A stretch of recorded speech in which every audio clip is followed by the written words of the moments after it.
notre 6e café littéraire, l'ouvrage de notre ami M. Henni Abdelkader, sociologue, auteur de plusieurs ouvrages, archiviste, on peut dire ça. Voilà, donc, archiviste.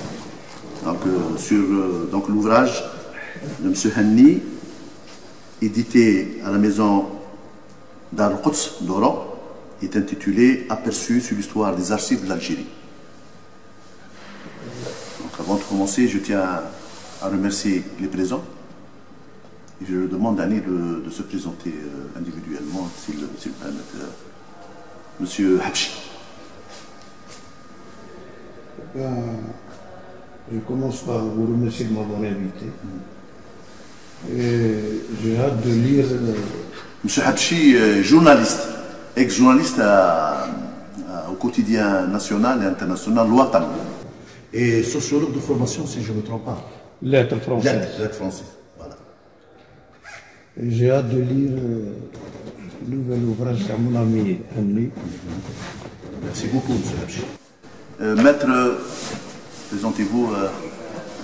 ناظر إبراهيم وحدة قضائي مجلس قضاء بالعباس المحكمة معتمد لدى محكمة بالعباس. شكرا مسي لاباي الماître. السلام عليكم. دكتور رفاس على هذا الانفيتاسيون. الأستاذ مرح قدور محامي معتمد لدى المحكمة العليا ومن ضمن ماستر دو اون سيونس بوليتيك. شرف لنا عندنا هذا المقهى الأدبي اللي نتعرفوا عليه على الكتاب والمؤرخين اللي عندنا في الولايه اللي راهم مناسينهم اون فري سونس دو مو. اذا نشكروا الدكتور رفاس اللي راه يحيي هذا التراث وهذا التاريخ. مشكورين. Monsieur Boudinar, Haji. Un lecteur assidu de tous les ouvrages édités à travers le territoire. Et je suis un ami de Driss et M. Henni, je m'intéresse à l'histoire et à ce qu'il prend comme recherche et études. Et je remercie M. Henni et M. Lepes de cette invitation. Il est actif dans la société civile. Hein. Monsieur Sahla Sid Ahmed, auteur, dramaturge, déjà il y a donc c'est l'un de... Et ton ami surtout. Et mon ami surtout, dramaturge, auteur de plusieurs pièces de théâtre. Journaliste aussi. Mais, voilà, ben, présente-toi. Voilà, merci ami, cher invité.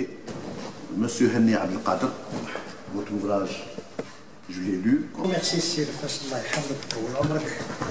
Nous avons donné l'occasion et l'opportunité de présenter nos.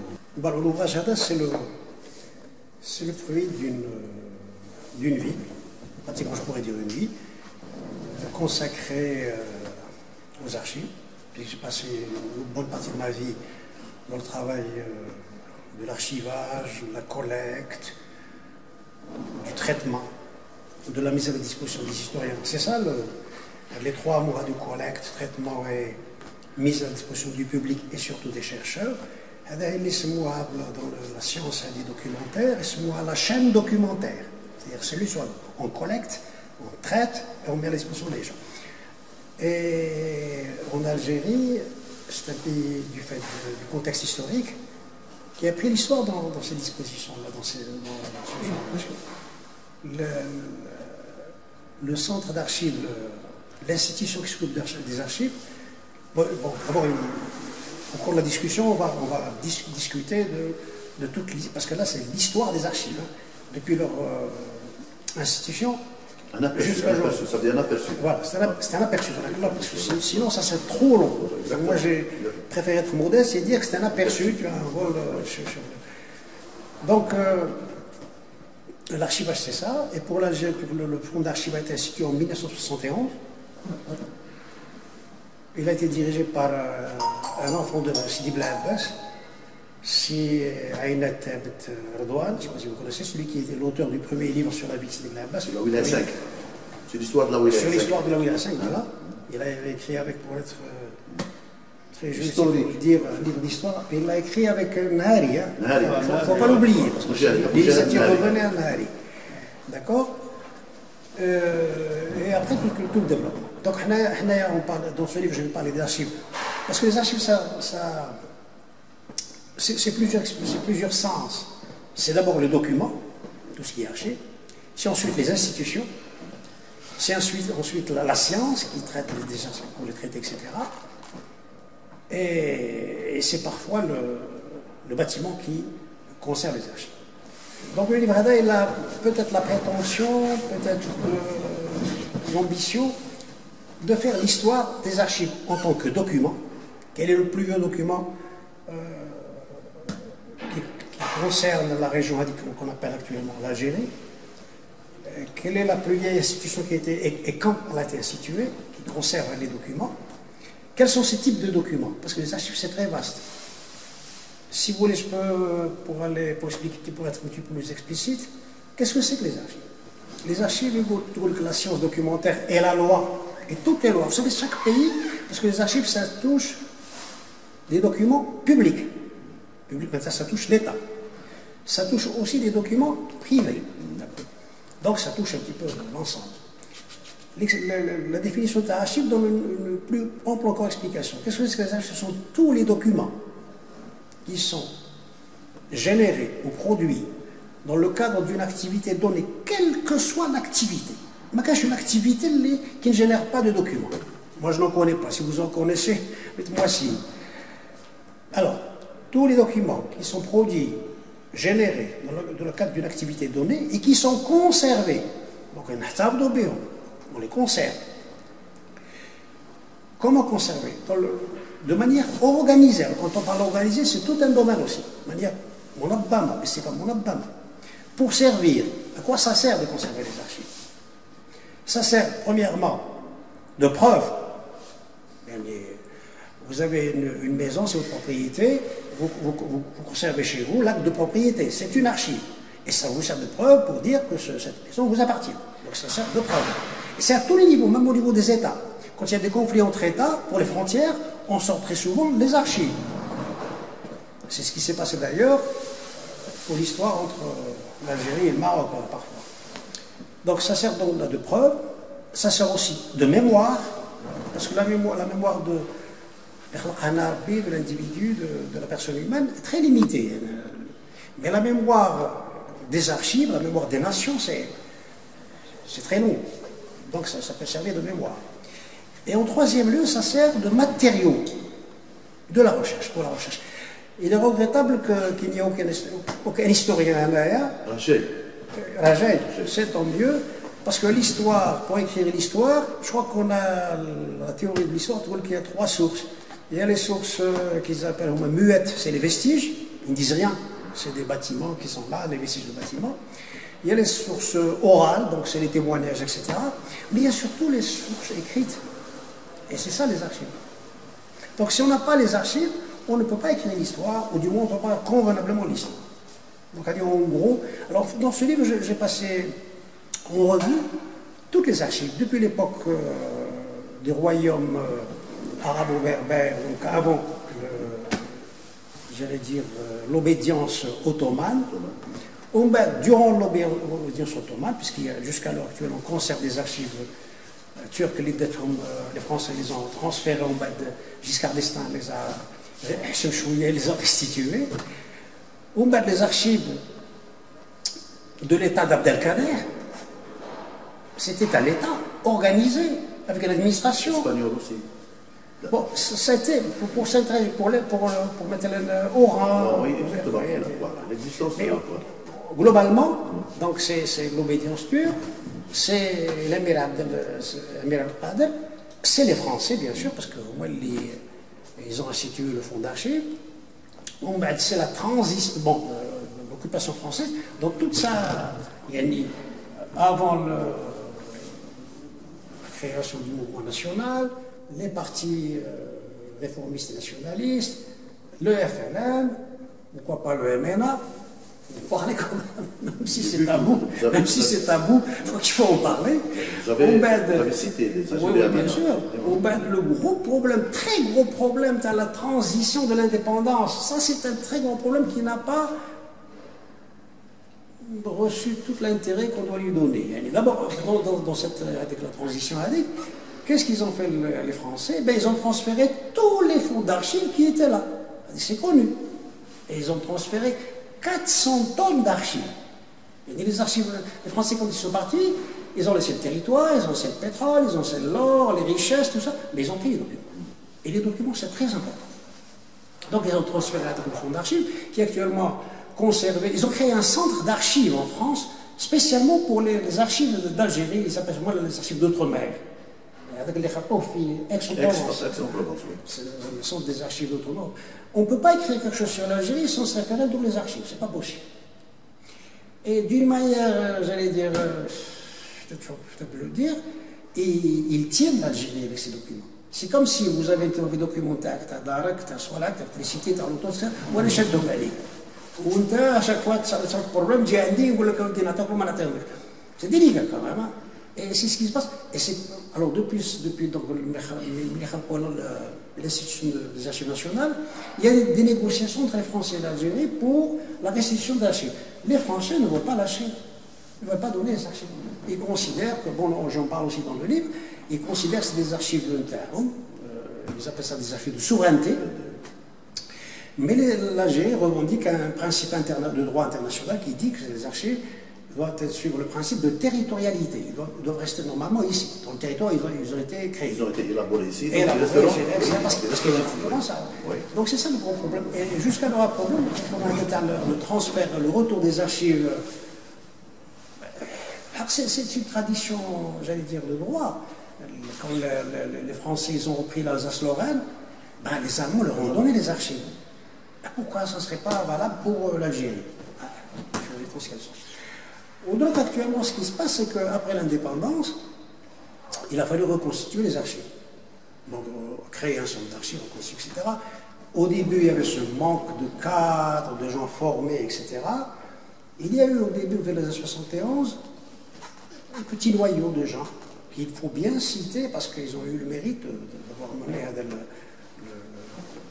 le soin de remettre de créer un fonds d'archives. C'est M. Soufi Fouad, qu'on salue, et M. Bajaja, M. Hachi d'Alger, et une autre flopée de gens qui ont beaucoup de mérite d'avoir travaillé dans l'ombre et d'avoir créé le tout. Alors, une chose que je dois dire un petit peu, c'est qu'avec ma modeste expérience, je considère que les problèmes que connaît actuellement l'Algérie, je pense être dans le vrai, 70% des problèmes que connaît actuellement cet État en construction qui est l'Algérie viennent de ce déficit en organisation et en conservation des archives. يعني مشكل كبير كان وانت في دارك تقدر واحد نتاع لوطوتك ونتاع دارك وليفري فامي وجو ناسيوناليتي alors vous avez un problème immense. Il m'arrive un jour de perdre mes papiers, il a fallu croire la bannière pour refaire le permis, la carte d'identité, beaucoup de choses comme ça. Donc c'est ça, au niveau des États, c'est un petit peu ça. Donc actuellement, on va dire les implications économiques, les implications commerciales, les implications de frontières, les implications politiques, idéologiques. Il y a plein d'implications parce que les archives ne sont pas très bien engagées, parce qu'on ne les a pas en main, parce qu'ils sont en France, et parce qu'on n'a pas assez de cadres. Parce que aussi, il y a une chose, dommage que l'histoire ne soit pas là, parce que d'abord, pour écrire l'histoire, il faut se référer aux archives pour avoir les bonnes informations, les informations qui sont vérifiées. Et il se trouve que tous les historiens, ou la plupart des historiens, sont arabophones, ou là sont arabisés, ou là sont arabisants. C'est plus juste, arabisants. Donc, des fois, l'accès à l'information qui est contenue dans le document en français est laborieuse. C'est un gros problème dans les archives. Je crois que Cédric a eu le mérite de soulever là en présentant mon livre. Voilà, je vous remercie, c'est très gentil à vous. Voilà, Sylvanie, merci pour cette furtive présentation de ton ouvrage. Vous avez cité tout à l'heure, vous avez dit l'occupation française, l'occupation espagnole de la ville d'Oran, ses alentours, et vous avez dit la période ottomane. Je ne sais pas si c'est une occupation ou tant que la France. Chouf, Saad Qader, avant de passer au débat de cet ouvrage qui est très intéressant parce qu'il donne un aperçu sur les archives durant plusieurs périodes de l'Algérie. Le document qu'on a, c'est celui d'une lettre avec Ibn Khaldoun qui parle de sa famille. Mais surtout, Ibn al-Khatib, qui était secrétaire du roi de Grenade Gharnata, et qui a laissé des documents, mais sur les archives, qui m'a donné la définition, il faut faire la différence entre archives et livres, c'est pas la même chose. Les archives, ce sont des documents qui sont générés presque involontairement d'une activité. Quand on est fonctionnaire, on fait des archives et ce n'est pas de notre volonté, c'est la volonté publique, j'allais dire. Mais quand on écrit un livre, c'est une décision qui nous appartient. J'ai envie d'écrire un livre, je prends un papier, je commence à écrire et c'est tout. Et j'ai mis toute ma, contraire d'objectivité, toute ma subjectivité. Si tu veux. Alors, Ibn al-Khatib, il a laissé des lettres qu'il écrivait pour le roi. C'est le roi qui lui a ordonné d'écrire des lettres au monarque du Maghreb. Et donc, c'est des documents publics. Et c'est ça qui est conservé. Donc, c'est le plus vieux document qu'on a actuellement en possession, là, qui est présent. Bon, moi, je reviens ici à Adr, concernant la présence ottomane en Algérie. Et vous avez cité dans votre livre, je lis, toujours est-il que l'État d'Alger, vous dites bien l'État d'Alger, l'État d'Alger a légué à la prospérité des archives qui peuvent informer sur la société algérienne avant 1830. Cet État centralisé et organisé, mais ou non, cette domination militaire a prélevé des impôts en Algérie, mené des guerres, contribué à des constructions durant plus de 3 siècles. Donc ces archives encore en grande partie inexplorées ont fait l'objet de travaux remarquables. Là vous parlez de la période ottomane. Donc moi ce qui me préoccupe dans ce que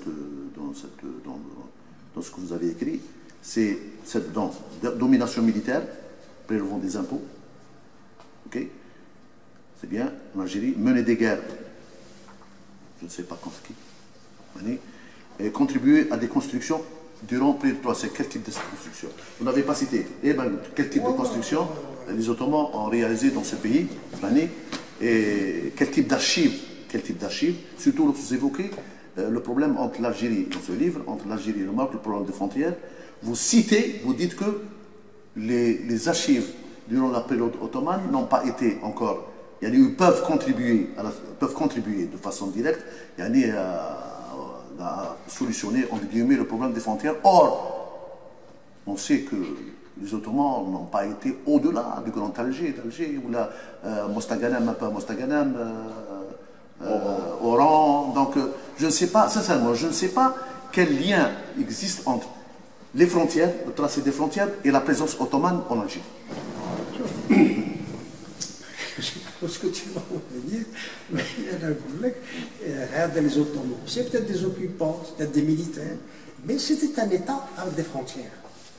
Un État avec toutes les nuances d'un État, c'est-à-dire la population, le territoire et quel type de territoire? Un pouvoir. Alors le territoire, voilà, pour un petit peu mettre. Et ça, c'est tout un travail, ça sort un petit peu de mon travail. Mais l'histoire, ça reste dans les archives. L'occupation française. Quand les Français ont occupé Oran, l'Oranie, ils commençaient à avoir des problèmes de frontières avec le Maroc. Les Marocains, je parle des Français. Les Marocains, ils ne venaient pas pouvoir. Bon, il y avait des problèmes de frontières. On ne savait pas où ça se limitait l'Algérie. Alors, le général qui était à la tête de la subdivision militaire d'Oran, quand il était le Bachara ou le Lara, Mustafa Ben Ismaïl. On ne pas confondre avec Mustafa Ben Brahim, qui n'a rien à voir dans cette histoire. Mustafa Ben Brahim, c'était un aristocrate qui était à la solde, qui était général chez le bey d'Oran. Mustafa Ben Brahim. Ismaïl.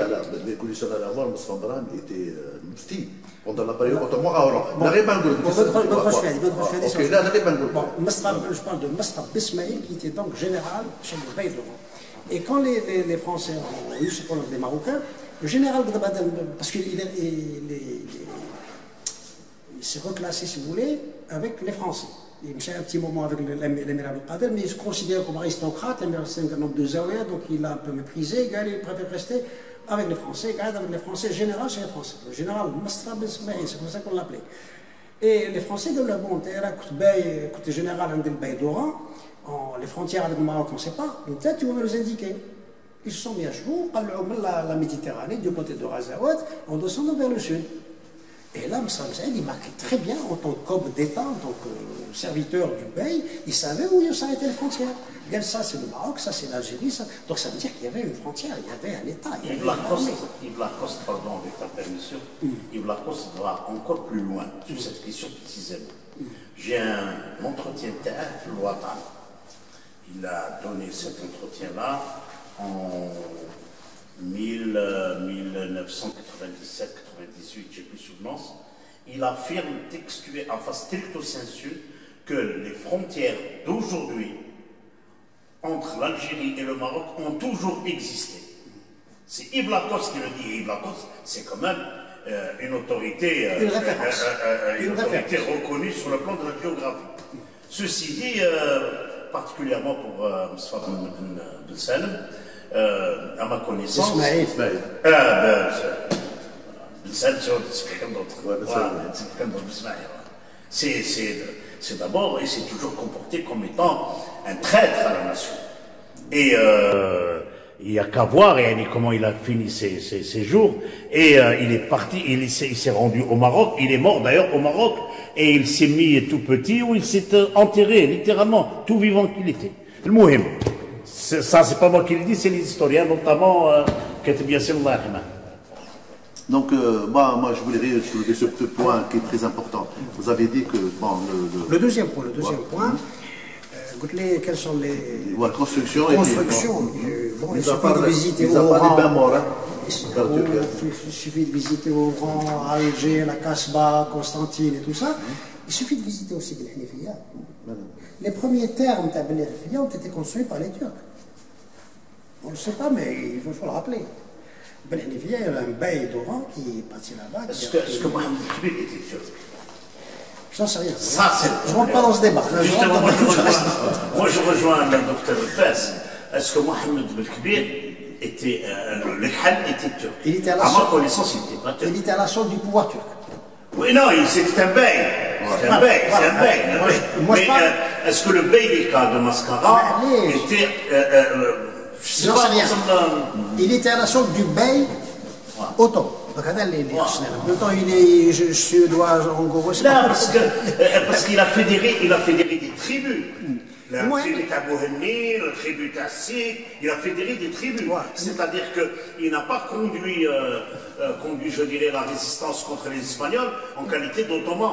C'était en qualité de fédérateur, de Koulougli, fédérateur des tribus de l'Ouest. D'ailleurs, Bouhenni, Hassan Rachidi, c'est ça? Le Farel Joumani? Hassan Rachidi. Hassan Rachidi, leader de Farel Joumani, ils sont de Mascara, c'est Bichougran, c'est pas.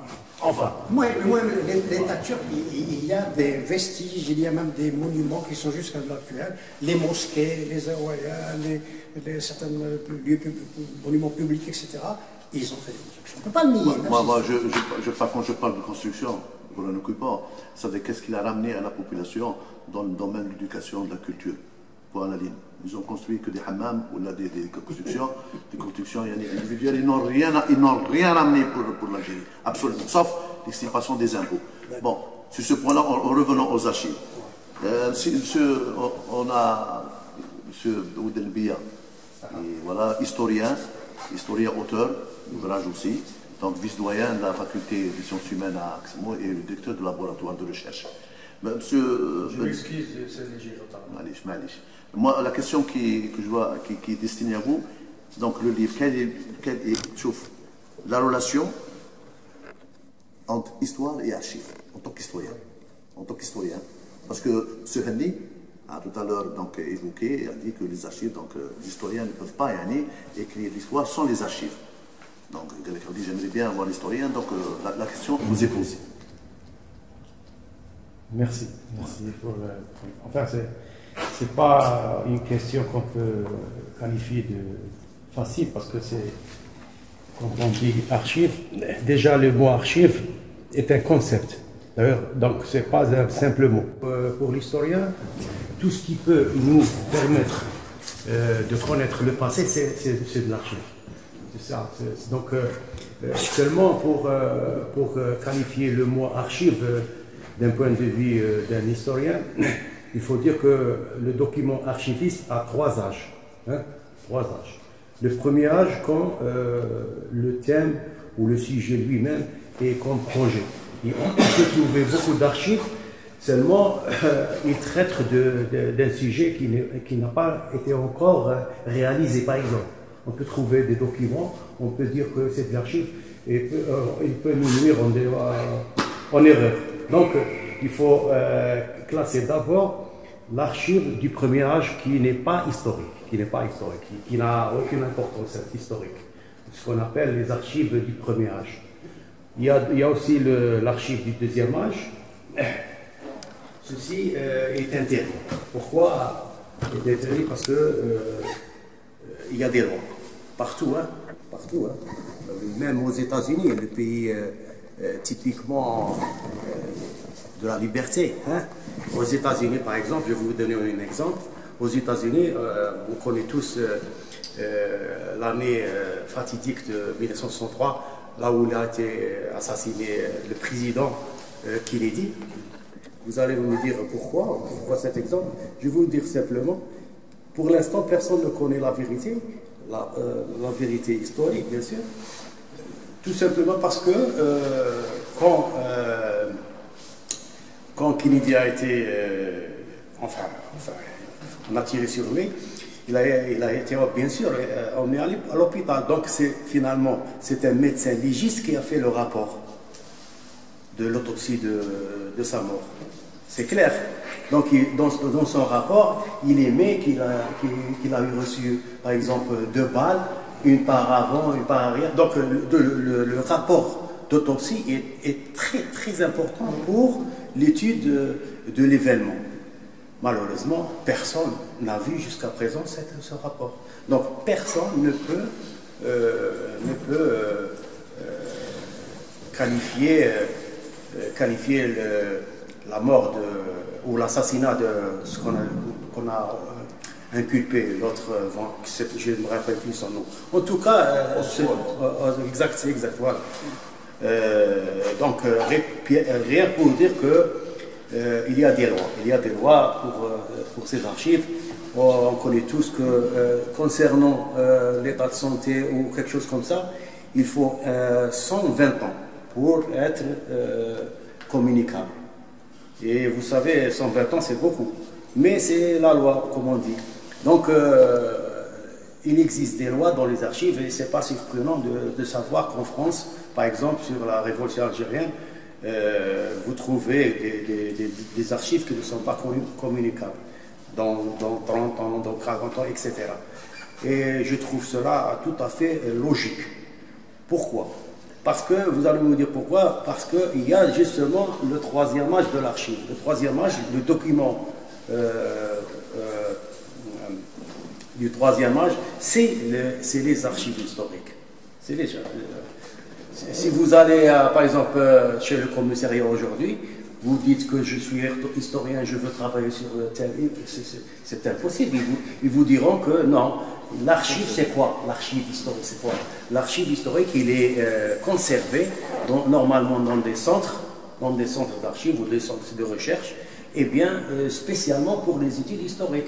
Non pas seulement historiques, ça peut être des études économiques, juridiques, etc. Tout simplement, on peut dire que c'est des archives classées ou, disons, conservées pour ces cas d'études. Voilà. Et donc, aucun historien, je dis bien, aucun historien ne peut travailler avec des archives sans les référer. On ne peut pas, par exemple, vous avez un billet de 20 000 dinars, de 1000 dinars. L'importance de ce billet se trouve dans le numéro. Parce que en parlant de billets d'argent, $1 est l'équivalent de 180 mg d'or conservé dans la banque centrale. Hein? Donc c'est les banques. Pour dire que l'argent c'est du papier. Mais ce qui fait l'importance de cet argent, c'est la référence. Donc un document aussi, un document historique sans référence. Un historien travaille avec un document. sans dire que où est ce document, ça n'a aucune valeur scientifique. Ah oui, ça n'a aucune valeur scientifique. Bien avant, je reviens à notre invité, M. Henni. En tant qu'archiviste, vous avez été le pionnier des archives. Vous avez organisé les archives là où il est l'Abbas. Vous étiez donc de 81 à 84. Vous avez eu donc cette mission très difficile d'organiser les archives de la Ouled Sidi Bel Abbas. Un mot sur ce que vous avez vécu en tant qu'expérience sur l'organisation des archives de la Ouled Sidi Bel Abbas. Moi, j'étais le pionnier peut-être. Oui. À Sidi Bel Abbas. Oui, je viens vers l'Abbas. J'étais le pionnier. D'accord. Alors, il se trouve que vers les années 80, je crois que les archives ont été fondées, ont été créées en tant qu'institution en 1971. Parfois, vous me dites, il a mis à la tête de ce fonds d'archives qu'il appelait Fonds d'archives de la loi, il y a des lois d'ordonnance, comme il le dit, il a mis Aïna Tabet pour diriger ça avec ce petit groupe qu'on a cité tout à l'heure. Donc on a commencé à organiser les archives au niveau central. D'accord. Dans un deuxième niveau, on a pensé, la direction des archives nationales a pensé à sauvegarder et à organiser et à faire l'inventaire, parce que toutes les archives ont été transférées. Donc on ne savait pas qu'est-ce que les Français avaient pris et qu'est-ce qui est resté. Donc ils ont commencé par faire l'inventaire des archives à Ado.